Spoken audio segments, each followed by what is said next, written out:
There are few things more powerful than being wanted. Wanted for your beauty. Wanted for your talent. Wanted for your presence. For most people, it feels like a dream. For Greta Garbo, it became something far more complicated. At the height of her fame, she was one of the most admired women in the world. Audiences filled theaters to see her. Photographers followed her. Journalists wrote endlessly about her. Hollywood saw her as a treasure.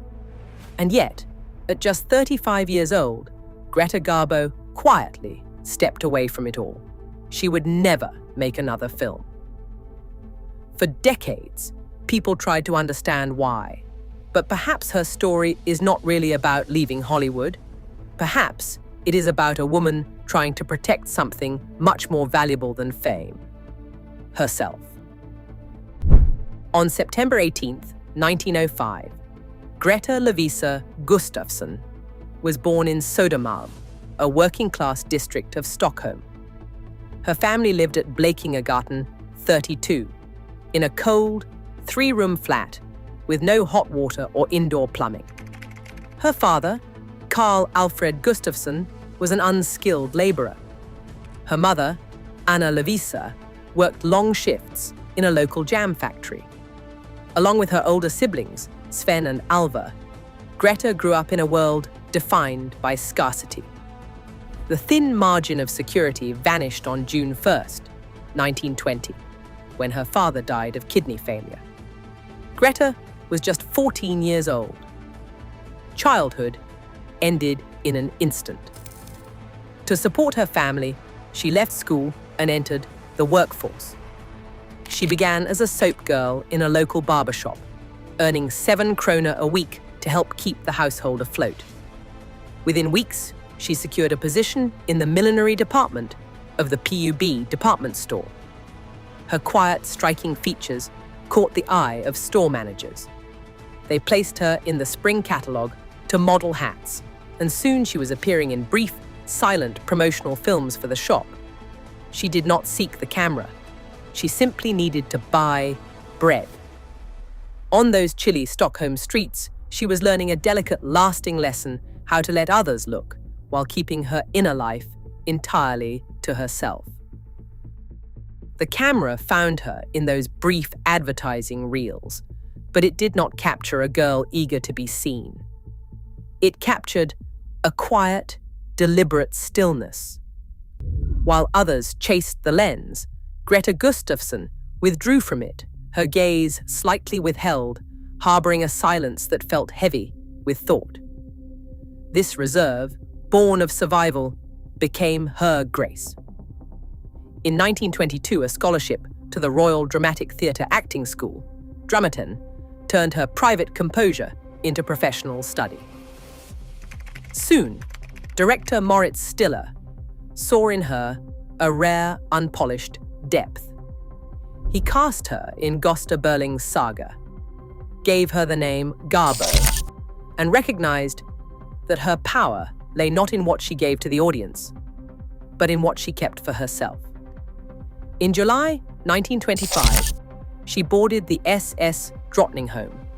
She crossed the Atlantic toward a contract with Metro-Goldwyn-Mayer, leaving her family and her city behind. She was 19 years old, stepping into a vast, bright visibility, unaware that the freedom she traded for it would become her longest search. The studio heads at Metro-Goldwyn-Mayer recognized a rare quality. They set to work manufacturing a star, wrapping her in the expensive, glossy packaging of a dream factory. On the surface, she complied. She wore the gowns, sat for the portraits, and stepped before the cameras. Yet she stood apart from the system that sought to own her. Her rise was swift.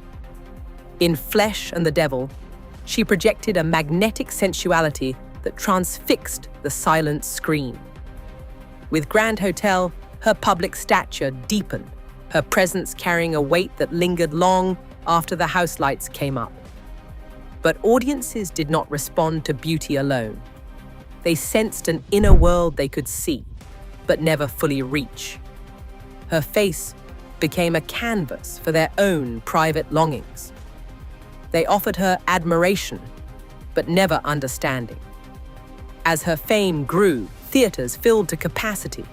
Photographers followed her down city streets, and journalists wrote endlessly, trying to decode the quiet that surrounded her. Yet the public knew nothing of the woman behind the eyes. She expanded this screen presence into authority and independence in Queen Christina, playing a monarch who refused to live by the rules of others. By the time she made Camille, her tragic intensity was complete. She was one of the most admired women in the world, her image instantly recognized across continents. Yet the great paradox of her career was already taking hold. Hollywood had succeeded in making her entirely visible, while leaving her completely illegible. Behind the exquisite lighting remained an immense, untouched distance. The distance Garbo maintained was not a promotional tactic, but a boundary. Between 1925 and 1941, she granted only 6 confirmed interviews. She avoided the Hollywood party circuit, retreating instead to her private quarters. But in the silence she kept, the public found room to build a myth. The press branded her the Swedish Sphinx, turning her natural reserve into a cold, calculated mystery. Then came the line that defined her. On screen, she whispered a desire to be alone. The studio seized the phrase, printing it on postcards and posters, plastering it across the public consciousness. It hardened into a caricature of a cold recluse. Yet wanting to be alone is not the same as wanting space to breathe. Decades later, she would try to correct the record, clarifying that she had only ever asked to be let alone. It was a plea for basic autonomy, not a declaration of isolation. We cannot claim to know the exact contours of her inner life. To try to explain every corner of her silence is to violate the very boundary she fought to protect. For a woman in the public eye, visibility had promised freedom, but it quickly became its opposite. By the late 1930s, the movie industry was changing. Audiences wanted lighter, more cheerful characters, and the dramatic, brooding roles that suited Greta Garbo began to slip away. In 1941, she starred in Two-Faced Woman. It was a light romantic comedy, an attempt to fit the new mold. But the film met with poor reviews and creative friction. Garbo was 35 years old, an age when most actors are in their prime. Yet instead of fighting to stay relevant in a system that was moving on, she simply stopped. She walked away from the studio lot and never returned to the screen. The public expected a quick comeback, treating her departure as a temporary pause. But the silence she stepped into was absolute. She had made her choice. She was, at last, let alone. In the early 1950s, Greta Garbo settled into a 5th-floor apartment at 12 East 67th Street in Manhattan. She spent her next 4 decades here. She walked through Central Park, browsed art galleries, and traveled, often accompanied by her close companion, George Schley.